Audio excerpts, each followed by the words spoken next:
அனைவருக்கும் வணக்கம். இன்னைக்கு லெசன்ல நம்ம இண்டோ இஸ்லாமிக் ஆர்கிடெக்சர் பற்றி தான் பார்க்க போகிறோம். குறிப்பாக அதோட சிறப்பு அம்சங்கள் பற்றி பார்க்க போகிறோம். இந்த லெசனோட கண்டென்ட் எந்தெந்த சோர்சஸ்லேருந்து எடுத்திருக்கேன் அப்படிங்கிறத இந்த ஸ்லைடில் நான் மென்ஷன் பண்ணியிருக்கேன். உங்களுக்கு வேணும்னா இந்த சோர்சஸையும் நீங்கள் வந்து ரெஃபர் பண்ணி படிச்சுக்கலாம். ஆர்ட் அண்ட் கல்ச்சர் டாப்பிக்கு கீழே விஷுவல் ஆர்ட்டில் 4 டாபிக்ஸ் இருக்குன்னு நம்ம பார்த்தோம். இந்தியன் ஆர்கிடெக்சர், இந்திய கட்டிடக்கலை, இந்திய சிற்பக்கலை, இந்தியன் பாட்ரி, இந்தியன் பெயிண்டிங்ஸ். அதில் இந்தியன் ஆர்கிடெக்சர் பற்றி தான் நம்ம பார்த்துட்டு இருக்கோம். ஆர்கிடெக்சரை 3 விதமாக பிரிக்கிறாங்க.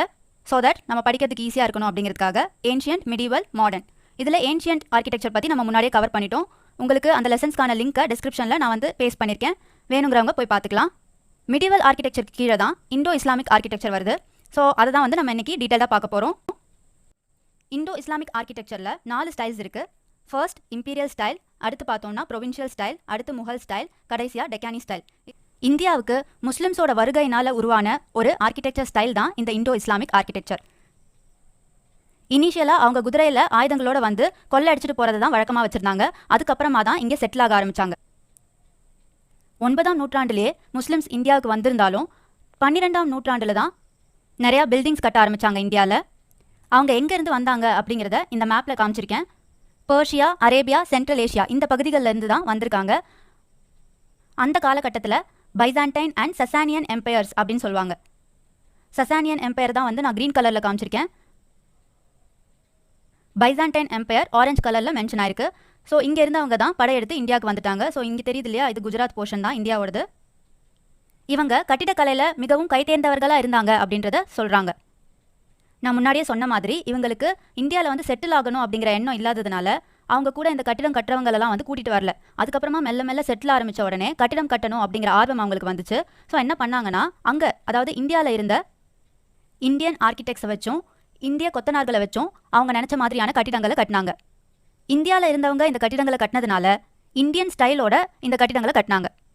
So Indian and Islamic styles ரெண்டுமே ஒன்று சேர இந்த கட்டிடங்கள் கட்டப்பட்டது. அதனால தான் இந்த நியூ ஸ்டைலை இண்டோ இஸ்லாமிக் ஸ்டைல் அப்படின்னு சொன்னாங்க. இதை வந்து இண்டோ சார்சனிக் ஸ்டைல் அப்படின்னு சொன்னாங்க. சார்சனிக்னாலும் முஸ்லிம்ஸை டினோட் பண்ணுற இன்னொரு டேர்ம். இந்த பீரியடில் அவங்க மெயினாக கட்டினதெல்லாம் என்னென்ன அப்படின்னு பார்த்தோன்னா, டோம்ஸ் அதாவது கல்லறைகள், மாஸ்க் மசூதிகள், ஃபோர்ட்ஸ் கோட்டைகள், சாராய்ஸ்னா பேலஸ் அப்படின்னு அர்த்தம், அதாவது அரண்மனை மாதிரியான ஒரு ஸ்ட்ரக்சர். அடுத்து மினார்ஸ், அப்புறம் தர்காஸ். மினார்ஸ்னால் உங்களுக்கு என்னென்னு தெரியும்னு நினைக்கிறேன். டால் ஸ்ட்ரக்சராக இருக்கும் பால்கனிஸோட. ஸோ இது டாப்பில் நின்று ப்ரேயர் பண்ணுறதுக்காக கூப்பிடுறதுக்கான ஒரு ஸ்ட்ரக்சர் அப்படின்னு சொல்லப்பட்டது. இந்தியாவில் டெல்லி சுல்தானேட்ஸ் அப்படிங்கிறவங்க ஆட்சி பண்ணாங்க. எந்த காலகட்டத்தில் அப்படின்னு பார்த்தோன்னா 1206 to 1526 AD. இந்த காலகட்டத்தில் தான் டெல்லி சுல்தானேட்ஸ் டெல்லியில் ஆட்சி பண்ணிட்டு இருந்தாங்க இந்தியாவில். அவங்க கட்டின கட்டிடக்கலைகள்லாம் இம்பீரியல் ஸ்டைலுக்கு கீழே வரும். இதை தவிர்த்து இந்தியாவிலேயே மற்ற ரீஜியன்ஸில் நிறைய அரசர்கள் இருந்தாங்க. அவங்க கட்டினதெல்லாம் வந்து ப்ரொவின்ஷியல் ஸ்டைலுக்கு கீழே வரும். இந்த காலகட்டத்துக்கு அப்புறமா 1526 பாபர் வந்து ஆட்சிக்கு வராரு. அவர் பீரியட்ல இருந்து 1707 வரைக்கும் முகல்ஸ் தான் வந்து ரொம்ப பவர்ஃபுல்லாக இந்தியாவை ஆட்சி பண்ணிட்டு இருந்தாங்க. இந்த காலகட்டத்தில் கட்டப்பட்ட கட்டிடக்கலைகள்லாம் வந்து முகல் ஸ்டைலை சார்ந்தது. இந்த 3 ஸ்டைலை தவிர்த்து இன்னொரு ஸ்டைலும் இருக்குது, டெக்கானி ஸ்டைல். இது டெக்கான் ரீஜியனில் முஸ்லிம்ஸால் கட்டப்பட்ட சில கட்டிடக்கலைகளை உள் அடக்கின style. So imperial style is patternised by rulers, அதாவது Delhi sultanates. Provincial style is patternised by local rulers. இந்துக்களோட வழிபாட்டு முறையும் முஸ்லிம்ஸோட வழிபாட்டு முறையும் வெவ்வேறு விதமாக இருந்துச்சு. அதனால தான் அவங்க புதுவிதமான கட்டிடக்கலைகளை உருவாக்கணும் அப்படின்னு நினச்சாங்க. மெயினாக மசூதிகள். அவங்களோட வழிபாட்டு முறைக்கு தேவைப்படுற அம்சங்களை தான் அவங்களோட கட்டிடக்கலையில் நம்மளால் பார்க்க முடியும். உதாரணத்துக்கு கோவிலில் ரொம்ப கொஞ்சம் பேர் தான் வருவாங்க. ஆனால் முஸ்லிம்ஸ் வந்து நிறையா பேரோட சேர்ந்து தான் எப்பயுமே வந்து ப்ரேயர் பண்ணுவாங்க. ஸோ நிறையா பேர் வந்து போகிறதுக்காக பெரிய பெரிய ஆர்ச்சஸ் வந்து கட்டணும் அப்படின்னு நினச்சாங்க. அந்த ஆர்ச்சஸுங்கிறது அவங்களுக்கு தேவைப்பட்ட ஒரு சிறப்பு அம்சம். என்ட்ரன்ஸில் நம்மளோட என்ட்ரன்ஸ் மாதிரி இப்படி இருந்துச்சுன்னா, அதாவது ட்ரெபியேட் ஃபார்ம் அப்படின்னு சொல்லுவாங்க. இந்த மாதிரியான என்ட்ரன்ஸில் நிறையா பேரால் உள்ளே நுழைய முடியாது ஒரே நேரத்தில். ஆனால் ஆர்ச் வச்சு நம்ம கட்டிடம் கட்டினோன்னா நிறையா பேர் உள்ளே நுழையலாம். கோயிலோட கர்ப்ப கிரகம் பார்த்தீங்கன்னா ரொம்ப குட்டியாக தான் இருக்கும். அது மட்டும் இல்லாமல் முன்னாடி இருக்கிற மண்டபத்தில் எல்லாரும் வந்து வழிபடுறதுக்கு சின்ன ஸ்பேஸ் தான் இருக்கும். பட் முஸ்லிம்ஸ் வழிபடுறதுக்கு அவங்களுக்கு ஒரு கோர்ட்யார்ட் தேவைப்பட்டுச்சு. அதனால தான் மாஸ்க்ஸில் எல்லாமே நம்மளால் ஒரு கோர்ட்யார்ட், பெரிய சைஸ் இருக்கிற ஒரு இடத்த நம்மளால் பார்க்க முடியுது. அவங்க வழிபடுறதுக்கு முன்னாடி அவங்க சுத்தம் பண்ணிப்பாங்க. அதாவது கை கால்களை வந்து கழுவுவாங்க, முகத்தையும் கழுவுவாங்க. அதுக்காக தான் அவங்களுக்கு ஒரு அப்ளூஷன் ஃபவுண்டைன், அதாவது ஒரு வாட்டர் டேங்க் மாதிரி ஒரு ஸ்ட்ரக்சரோ இல்லைனா ஃபவுண்டைன்ஸ் அந்த மாதிரி ஒரு ஸ்ட்ரக்சர் இருக்கும். அதே மாதிரி அந்த ப்ரேயருக்காக கால் பண்ணுறதுக்காக கட்டப்பட்ட ஸ்ட்ரக்சர்ஸ் தான் மினார்ஸ்னு உங்களுக்கு முன்னாடியே சொல்லியிருக்கேன். இந்த படத்தில் மினார்ஸ் வந்து உங்களால் பார்க்க முடியும்னு நினைக்கிறேன். ஸோ 4 பக்கமும் இருக்குது. சவுதி அரேபியாவில் மெக்கா அப்படிங்கிற இடத்துல ஒரு புனிதமான மாஸ்க் இருக்குது. அங்கே ஒரு பெரிய பில்டிங் காபா அப்படிங்கிற ஒரு பில்டிங் இருக்குது. ஸோ இது வந்து முஸ்லிம்ஸ் போகிறதுக்கான ஒரு இம்பார்ட்டண்ட்டான இடம். அதனால இந்தியாவில் இருக்கிற முஸ்லிம்ஸ்லாம் எப்பயுமே அந்த மெக்கா இருக்கிற டைரெக்ஷனை நோக்கி தான் ப்ரேயர் பண்ணுவாங்க. ஸோ மெக்கா இருக்கிற டைரெக்ஷனை மென்ஷன் பண்ணுறதுக்கு தான் இந்த கிப்லா வால் அப்படிங்கிறத கட்டுவாங்க. இது எப்பயுமே மெக்கா இருக்கிற டைரெக்ஷனை குறிக்கும். இந்த சுவர் இருக்கு இல்லையா, இதில் வந்து ஒரு குழி மாதிரி இருக்கும் செமி சர்க்குலராக. அந்த குழியை தான் வந்து மிஹ்ராப் அப்படின்னு சொல்லுவாங்க. இதுதான் கரெக்டாக மெக்கா இருக்கிற டைரெக்ஷனை காட்டியிருக்கும். அந்த மிஹ்ராப்க்கு பக்கத்துலேயே மின்பார் அப்படிங்கிற ஒரு ஸ்ட்ரக்சர் இருக்குது. அது என்னென்னா உயர்ந்த நிலையில் ஒரு ஸ்ட்ரக்சர். படிக்கட் மூலமாக ஏறி போய் அங்கே தான் நின்று பிரசங்கம் பண்ணுவாங்க. இமாம் அப்படிங்கிறவர் இங்கே நின்று பிரசங்கம் பண்ணுவார். ஈச் ஃப்ரைடே, அதாவது ஒவ்வொரு வெள்ளிக்கிழமையும் குத்பா அப்படிங்கிற ஒரு வழிபாட்டு முறையை அவங்க ஃபாலோ பண்ணுவாங்க. இதுக்கு கண்டிப்பாக அட்லீஸ்ட் 40 மேல் முஸ்லிம்ஸ் வந்து பங்கேற்கணும். சம்டைம்ஸ் இந்த மாஸ்க்லேயே ஒரு பகுதி வந்து பிரிக்கப்பட்டிருக்கும், செப்பரேட் ஆகிருக்கும். எதுக்குன்னா இங்கெல்லாம் வந்து பெண்கள் வந்து வழிபடுறதுக்காக.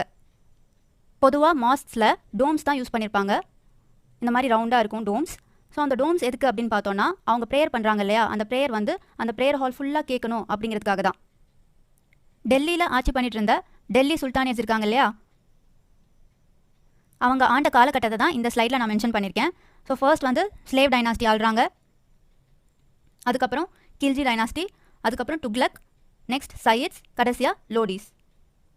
அதுவே ப்ரொவின்ஷியல் ஸ்டைல் பார்த்தோன்னா மண்டு style, Gujarat style, Bengal, Jaunpur. So இந்த ரீஜியன்ஸ்லாம் என்னென்ன மாதிரி கட்டிடக்கலை இருந்துச்சு அப்படிங்கிறத பற்றி தான் இந்த ப்ரொவின்ஷியல் ஸ்டைலில் பார்ப்போம். இப்போ இந்த டெல்லி சுல்தான்ஸ் இருக்காங்க இல்லையா, அவங்க வந்து இந்த ஏரியாவில் தான் ஆண்டுட்டு இருந்தாங்க. டெல்லி, ஸோ டெல்லி ரீஜியன்ஸில் தான் டெல்லி சுல்தானேட்ஸ் இந்தியாவில் ஆண்டுட்டு இருந்தாங்க. மோஸ்ட் ஆஃப் த கன்ஸ்ட்ரக்ஷன்ஸ் வந்து டெல்லிக்குள்ளேயே தான் இருக்கும். குஜராத் ஸ்டைல் வந்து நம்மளால் குஜராத்தில் பார்க்க முடியும். மண்டு ஸ்டைல் வந்து மத்திய பிரதேஷில் இருக்குது. ஜான்பூர் உத்தரப்பிரதேஷில் ஒரு பகுதி, அண்ட் பெங்கால் ரீஜன், இதெல்லாம் தான் ப்ரொவின்ஷியல் ஸ்டைல். ஸோ இந்த ரீஜனில் கட்டப்பட்ட கட்டிடக்கலைகள்லாம் ப்ரொவின்ஷியல் ஸ்டைலுக்கு கீழே வந்துடும். அடுத்த ஸ்டைலான முகல் ஸ்டைலில் பாபரில் ஆரம்பித்து அவுரங்கசீப் வரைக்கும் என்னென்ன கட்டிடங்கள் கட்டினாங்க அப்படிங்கிறது நம்ம பார்ப்போம். டெக்கானி ஸ்டைலில் மெயினாக 2 ரீஜன்ஸ் நம்ம பார்ப்போம். ஒன்று பிஜாப்பூர், இன்னொன்று கோல்கொண்டா. நம்ம பார்த்த இந்த 4 ஸ்டைல்ஸ்லையுமே வெவ்வேறு சிறப்பு அம்சங்கள் காணப்படுது. அதை பொதுவாக இண்டோ இஸ்லாமிக் ஆர்கிடெக்சரோட சிறப்பு அம்சங்கள் அப்படின்னு சொல்லுவாங்க. இப்போ நம்ம அதோட சிறப்பு அம்சங்கள் என்னென்ன அப்படிங்கிறத பார்க்கலாம். ஃபர்ஸ்ட் சிறப்பு அம்சம் என்னன்னு பார்த்தோன்னா, இண்டோ இஸ்லாமிக் ஆர்கிடெக்சரில் ஆர்க்வேட் ஸ்டைல் கொஞ்சம் கொஞ்சமாக டெவலப் ஆச்சு. ஸோ இந்த ஆர்க்வேட் ஸ்டைல்னா என்னங்கிறத இப்போ நம்ம பார்ப்போம்.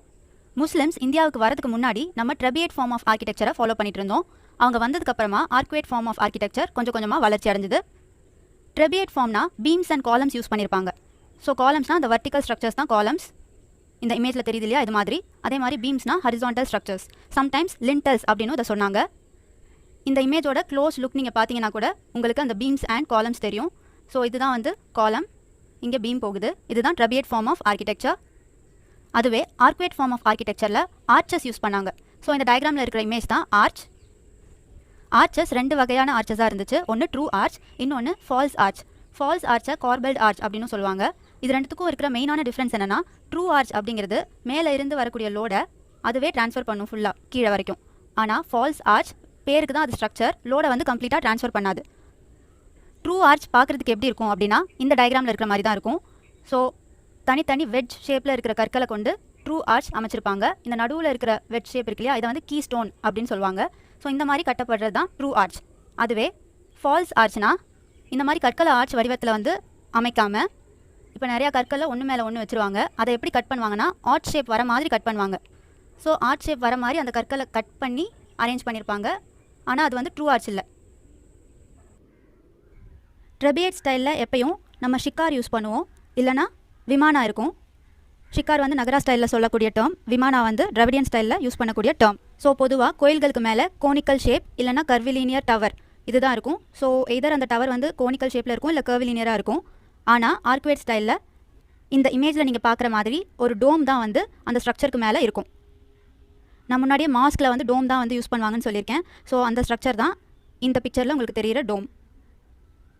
ஸோ பில்டிங் டாப்பில் எப்படி வேறுபடுது அப்படிங்கிறத இந்த 2 பிக்சரையும் நீங்கள் கம்பேர் பண்ணால் உங்களால் தெளிவாக பார்க்க முடியும். ட்ரெபியேட் ஸ்டைல் யூஸ் பண்ணப்போ மினார்ஸ்லாம் வந்து கட்டப்படலை. ஆனால் ஆர்க்வேட் ஸ்டைலில் மினார்ஸ் வந்து கட்டப்பட்டது. மினார்ஸ் தான் வந்து இந்த பிக்சர்லேயும் இருக்குது. ஸோ 4 பக்கமும் மினார்ஸ் இருக்குது. இனிஷியலாக வந்து ப்ரேயர் பண்ணுறதுக்கு கூப்பிடுறதுக்காக தான் இந்த மினார்ஸ் கட்டப்பட்டது. ஆனால் அதுக்கப்புறம் இது வந்து அழகு சேர்க்கக்கூடிய ஒரு ஸ்ட்ரக்சர் ஆயிடுச்சு. ட்ரெபியேட் ஸ்டைல் யூஸ் பண்ணப்போ மோஸ்ட்லி நம்ம ஸ்டோன்ஸ் தான் யூஸ் பண்ணியிருப்போம். நிறையா கற்கள், கிரானைட் கற்களாக இருக்கலாம், அந்த மாதிரி வெவ்வேறு விதமான கற்கள் யூஸ் பண்ணியிருந்தாங்க. மோஸ்ட்லி அவங்க வந்து எந்த அதசிவும் யூஸ் பண்ணல. அதசிவ்னா ஒரு கல்லையும் இன்னொரு கல்லையும் இணைக்கக்கூடிய ஒரு பசை போன்ற பொருள்.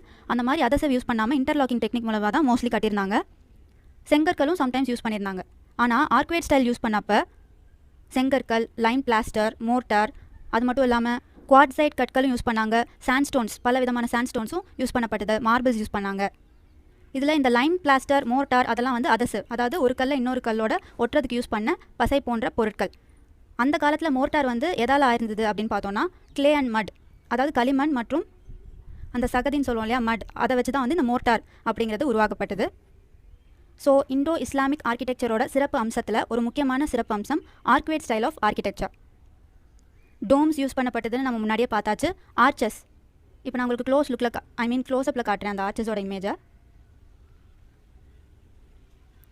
ஸோ இதுதான் வந்து ஆர்ச், உங்களுக்கு தெரியுதுன்னு நினைக்கிறேன். அடுத்த முக்கியமான அம்சம் என்ன அப்படின்னு பார்த்தோன்னா கேலிகிராஃபி. கேலிகிராஃபினா எழுத்துக்களை டிசைனாக வந்து எழுதுறது, அதாவது கர்சிவாக எழுதி அதுக்கு ஷேட்ஸ் கொடுக்கறது, அதை டிசைன் பண்ணுறது, அது மாதிரி டிசைனாக எழுதுறது தான் வந்து கேலிகிராஃபி அப்படின்னு சொல்லுவாங்க. ஸோ இமேஜை பார்த்தாலே உங்களுக்கு தெரியும், ஏபிசிடிலாம் எப்படி எழுதியிருக்காங்க பாருங்கள். இது மாதிரி குரானில் இருக்கக்கூடிய வேர்சஸ் எல்லாம் டெக்கரேட்டிவாக எழுதியிருந்தாங்க இந்த பில்டிங்ஸ்லாம். அதுவும் ஒரு இம்பார்ட்டண்ட் இண்டோ இஸ்லாமிக் ஆர்கிடெக்சரோட ஃபீச்சர். அடுத்த சிறப்பம்சம் என்ன அப்படின்னு பார்த்தோன்னா அரேபஸ்க் ஸ்டைல். ஸ்டைலோட முக்கியத்துவம் என்ன அப்படின்னு பார்த்தோன்னா வெஜிடேஷன் ஒன்று மேலே ஒன்று இருக்கிற மாதிரி வடிவமைச்சிருப்பாங்க. வெஜிடேஷன்னா இந்த இலைகள், கொடிகள், மலர்கள் இதெல்லாம் ஒன்று மேலே ஒன்றா பிணைக்கப்பட்டு ஒரு ஜியோமெட்ரிக் டிசைன் வர மாதிரி வடிவமைச்சிருப்பாங்க. அது மட்டும் இல்லாமல் இதோட பேட்டர்ன் எப்படி இருக்கும் அப்படின்னு பார்த்தீங்கன்னா, ஒரு கொடி இப்படி வருதுன்னா அது வந்து ரெண்டாக பிரியும், அதுலேருந்து ரெண்டாக வந்து இன்னொரு பிரான்ச் பிரியும். அதே மாதிரி இதுவும் வந்து பிரிஞ்சு அதையே சேரும், இல்லைனா தனியாக நிற்கும். இந்த மாதிரியான ஒரு ஸ்டைல் தான் வந்து அரேபஸ்க் ஸ்டைல். அதனால தான் இதோட டெஃபினிஷனை ஜியோமெட்ரிக் வெஜிடேட்டிவ் டெக்கரேஷன் அப்படின்னு சொல்லுவாங்க. அடுத்த சிறப்பம்சம் என்னன்னு பார்த்தோன்னா பியட்ரா டுரா. இந்த பியட்ரா டுரா டெக்னிக்கில் என்ன பண்ணுவாங்கன்னா, ஒரு ஸ்லாப் எடுத்துப்பாங்க, அது வந்து வால் ஸ்லாபாக இருக்கலாம், இல்லை வேறு எங்கேயாவது இருக்கக்கூடிய ஸ்லாபாக இருக்கலாம். அந்த ஸ்லாபில் நிறையா கட் பண்ணி எடுத்துருவாங்க, நிறையா பீசஸை. அந்த கட் பண்ண இடத்துலலாம் வேறு ஒரு ஸ்டோன் பீசஸை வைப்பாங்க. ஸோ வச்சதுக்கப்புறம் நம்ம பார்த்தோன்னா அது ஒரு டிசைன் மாதிரி அழகாக தெரியும். இதுதான் இன்லே டெக்னிக் அப்படின்னு சொல்கிறாங்க. ஸோ மொத்தமாக இந்த டெக்னிக்கை வந்து பியட்ரா டுரா அப்படின்னு சொல்லுவாங்க. அதோட எக்ஸாம்பிள் தான் இந்த ஃபோட்டோவில் நான் உங்களுக்கு காமிச்சிருக்கேன். ஸோ இதை டக்குன்னு பார்த்தோன்னா நமக்கு ஒரு பெயிண்டிங் மாதிரி தெரியும், பட் இதெல்லாம் வெவ்வேறு ஸ்டோன்ஸ், அதை வந்து இதுக்குள்ளே இன்சர்ட் பண்ணியிருக்காங்க. அதனால தான் இந்த மாதிரி அழகாக இருக்குது. இந்த பியட்ரா டுரா டெக்னிக்கும் இண்டோ இஸ்லாமிக் ஆர்கிடெக்சரோட ஒரு முக்கியமான சிறப்பம்சம். இதே மாதிரி மொசைக் டெக்னிக்கும் யூஸ் பண்ணதாக சொல்லப்படுது. மொசைக்னா உங்களுக்கே தெரியும், நம்ம தரையிலலாம் மொசைக் தரை போடுவாங்க இல்லையா, அதுதான் வந்து மொசைக் டெக்னிக். அதை வந்து சம்டைம்ஸ் டெசலேஷன் அப்படின்னு சொன்னாங்க. இப்போ நம்ம அடுத்த ஃபீச்சர் பார்க்கலாம். அடுத்த ஃபீச்சர் சார் பாக். ஸோ ஹிந்தியில் சார் அப்படின்னு சொல்கிறது ஃபோர்னு அர்த்தம், பாக் அப்படின்னா கார்டன் அப்படின்னு அர்த்தம், தோட்டம். ஸோ இந்த பேர்லேருந்தே நமக்கு தெரியுது 4 தோட்டங்கள் உடைய ஒரு அமைப்பு. இந்த டெக்னிக்கை வந்து முஸ்லிம்ஸ் தான் வந்து இன்ட்ரடியூஸ் பண்ணாங்க அப்படின்னு சொல்கிறாங்க இந்தியாவுக்கு. சார் பாகோட பிக்சர் தான் வந்து இங்கே ரெப்ரசென்ட் ஆயிருக்கு. ஸோ அந்த கார்டனை வந்து 4 வந்து ஸ்ப்ளிட் பண்ணியிருப்பாங்க, அதனால தான் இதை சார் பாக் அப்படின்னு சொல்கிறாங்க. அடுத்த முக்கியமான அம்சம் என்னன்னு பார்த்தோன்னா jolly work. So jali work என்ன, எப்படி இருக்கும் அப்படிங்கிறது தான் வந்து நான் உங்களுக்கு இந்த பிக்சரில் மென்ஷன் பண்ணியிருக்கேன். பொதுவாக ஜன்னல்களில் இந்த ஜாலி ஒர்க்ஸ் யூஸ் பண்ணுவாங்க, இல்லைனா சுவர்களில் கூட ஜாலி ஒர்க்ஸ் யூஸ் பண்ணுவாங்க. இதோட பயன் என்ன அப்படின்னு பார்த்தோன்னா, வெளியில் வந்து எவ்வளோ தான் சூடாக வந்து காற்று வந்தாலும் உள்ளே வரும்போது இந்த சின்ன சின்ன ஓட்டைகளுக்குள்ளே புகுந்து வரதுனால கொஞ்சம் குளிர்ச்சி ஆயிரும். ஸோ கூலிங் எஃபெக்ட்டும் இந்த ஜாலி ஒர்க்கால் நமக்கு கிடைச்சிது. அதுதான் இதோட ஸ்பெஷாலிட்டி. அடுத்த முக்கியமான அம்சம் என்ன அப்படின்னு பார்த்தோன்னா ஜியோமெட்ரிக் பேட்டர்ன்ஸ். முஸ்லிம்ஸ் உருவ வழிபடுதலை கம்ப்ளீட்டாக அவாய்ட் பண்ணாங்க. அதனாலேயே அவங்களோட ஆர்கிடெக்சர்லாம் பார்த்தோன்னா எந்த மனித உருவகங்களோ இருக்காது, அதே மாதிரி எந்த மிருக உருவகங்களோ இருக்காது. ஸோ அதுக்கு பதிலாக அவங்க எல்லாமே ஜியோமெட்ரிக் பேட்டர்ன்ஸ் வச்சு தான் டிசைன் பண்ணியிருப்பாங்க. For example circle, Pentagon, triangle, இந்த மாதிரி ஜியோமெட்ரிக் பேட்டர்ன்ஸ் தான் வந்து அவங்களோட கட்டிடக்கலையில் காணப்படுது. இது இன்னொரு முக்கியமான சிறப்பம்சம். இண்டோ இஸ்லாமிக் ஆர்கிடெக்சரோட ஃபீச்சர்ஸ் என்ன அப்படின்னு உங்களுக்கு கேள்வி வரலாம் மெயின்ஸில். ஸோ அந்த கேள்வி வந்தால் உங்களால் ஈஸியாக ஆன்சர் பண்ணிட முடியும். ஃபர்ஸ்ட் ஆர்க்வேட் ஸ்டைல் ஆஃப் ஆர்கிடெக்சர் அவங்க யூஸ் பண்ணாங்க, அதுதான் ஃபர்ஸ்ட் சிறப்பம்சம், அதுதான் இங்கே மென்ஷன் பண்ணியிருக்கேன். அடுத்து மினார்ஸ் யூஸ் பண்ணாங்க. அடுத்து மோட்டார், அதாவது களிமண்ணால் மோட்டார், அதை யூஸ் பண்ணியிருந்தாங்க. ஹியூமன்ஸ் அண்ட் அனிமல்ஸ் ஃபிகர்ஸை வந்து அவங்களோட கன்ஸ்ட்ரக்ஷன்ஸில் அவாய்ட் பண்ணியிருந்தாங்க, அதனால தான் ஜியோமெட்ரிக் பேட்டர்ன்ஸ் யூஸ் பண்ணாங்க அதுக்கு பதிலாக. அதுக்கப்புறம் இம்பார்ட்டன்ட் ஃபீச்சர் என்ன, கேலிகிராஃபி. கேலிகிராஃபினா டிசைனாக வந்து எழுத்துக்களை எழுதுறது. ஸோ சிற்பங்களுக்கு பதிலாக இதை தான் வந்து யூஸ் பண்ணியிருந்தாங்க. அடுத்தது டெக்கரேஷனுக்காக ஜியோமெட்ரிக் பேட்டர்ன்ஸ் யூஸ் பண்ணியிருந்தாங்க, இதையும் நம்ம பார்த்தாச்சு. அரேபஸ்க் ஸ்டைல், இதுதான் வந்து ஜியோமெட்ரிக்கல் வெஜிடல் ஆர்னமெண்டேஷன் அப்படின்னு சொல்லப்படுது. இந்த அரேபஸ்க் ஸ்டைல் எப்படி இருந்துச்சு அப்படிங்கிறதையும் இமேஜில் நம்ம பார்த்துட்டோம். அடுத்த சிறப்பம்சம் என்ன, intricate jali work. So jali work என்னங்கிறதையும் நம்ம பார்த்துட்டோம். சின்ன சின்ன ஓட்டை இருக்கிறது, அதுதான் வந்து ஜாலி ஒர்க். அடுத்த சிறப்பம்சம் என்னென்னா, முஸ்லிம்ஸ் தண்ணீருக்கு ரொம்ப முக்கியத்துவம் கொடுத்துருந்தாங்க. அவங்களோட எல்லா கன்ஸ்ட்ரக்ஷன்ஸ்லையுமே தண்ணி இருக்கக்கூடிய ஸ்ட்ரக்சர்ஸ் வந்து காணப்பட்டது. உதாரணத்துக்கு ஃபவுண்டைன்ஸ் மாதிரி இருக்கலாம், இல்லைனா வாட்டர் டேங்க் மாதிரி இருக்கலாம், இல்லைனா வாட்டர் சேனல். இந்த மாதிரி தண்ணி இருக்கக்கூடிய ஸ்ட்ரக்சர்ஸ்லாம் வந்து காணப்பட்டது. இதுவும் வந்து ஒரு இம்பார்ட்டன்ட் ஃபீச்சர் தான். மெயினாக டெக்கரேட்டிவ் பர்பஸ்க்காக இந்த வாட்டர் சேனல்ஸ்லாம் வந்து யூஸ் ஆச்சு. அது மட்டும் இல்லாமல் கூலிங் எஃபெக்ட்காகவும் யூஸ் ஆச்சு. அண்ட் ரிலீஜியஸ் பர்பஸ் என்னன்ட்டு நான் உங்களுக்கு முன்னாடியே சொல்லியிருந்தேன். அந்த அப்ளூஷன் ஃபவுண்டைன் பார்த்தோம் இல்லையா, அதாவது ப்ரேயர் பண்ணுறதுக்கு முன்னாடி முஸ்லிம்ஸ் வந்து அவங்கள சுத்தம் பண்ணிப்பாங்க. அதுக்காக பயன்படுறதுக்கு தான் இந்த வாட்டர் ஸ்ட்ரக்சர்ஸ். இஸ்லாமிக் ரூலர்ஸ் தான் சார்பாக் டெக்னிக்கை இந்தியாவுக்கு இன்ட்ரடியூஸ் பண்ணாங்க அப்படிங்கிறதையும் நம்ம முன்னாடியே பார்த்துட்டோம். ஸோ ஒரு கார்டனை 4 வந்து ஸ்ப்ளிட் பண்ணியிருப்பாங்க. அந்த பிக்சரையும் நம்ம பார்த்தோம். இந்த சிறப்பம்சம் பியட்ராடுரா, இதை பற்றி நம்ம பார்த்துட்டோம். அதாவது மார்பிள் மாதிரியான ஸ்டோன் ஸ்லாப்ஸில் விலை உயர்ந்த கற்களை பதிச்சிருப்பாங்க டிசைனாக. சம்டைம்ஸ் ஈவன் டைமண்ட் போன்ற விலை மதிப்பற்ற கற்களை வந்து பதிச்சதாக சொல்லப்படுது. நிறைய இடத்துல இந்த லாப்பிஸ் லசூலி அப்படிங்கிற கல்லை தான் வந்து பதிக்கப்பட்டிருக்கு. அடுத்த சிறப்பம்சம் ஃபோர் சைட்டிங் டெக்னிக். இந்த ஃபோர் சைட்டிங் டெக்னிக்னா என்னென்னா, அந்த கல்வெட்டுகள் இருக்கு இல்லையா, டெக்கரேட்டிவாக செதுக்கப்பட்ட கல்வெட்டுகள், அதை எந்த சைடில் இருந்து பார்த்தாலுமே சேம் சைஸில் நமக்கு தெரியும். அதுதான் ஃபோர் சைட்டிங் டெக்னிக். ஸோ இதெல்லாம் தான் நீங்கள் ஞாபகம் வச்சுக்க வேண்டிய இண்டோ இஸ்லாமிக் ஆர்கிடெக்சரோட இம்பார்ட்டன்ட் அம்சங்கள், அதாவது ஃபீச்சர்ஸ். நம்ம நெக்ஸ்ட் லெசனில் இம்பீரியல் ஸ்டைல் இருக்கு இல்லையா, அதாவது ஃபர்ஸ்ட் ஸ்டைல். அந்த ஸ்டைலில் slave dynasty, Khilji dynasty, Tughlaq, Sayyids, Lodis இவங்க கன்ஸ்ட்ரக்ட் பண்ண கட்டிடக்கலைகளை பற்றி விரிவாக பார்க்கலாம். இந்த லெசன் எந்த வகையிலையாவது உங்களுக்கு பயனுள்ளதாக இருக்குது அப்படின்னு நினச்சிங்கன்னா சப்ஸ்கிரைப் பண்ணுங்கள். எல்லாரும் சொல்கிற மாதிரி தான் அந்த பெல் பட்டனையும் ப்ரெஸ் பண்ணுங்கள், லைக் பண்ணுங்கள்.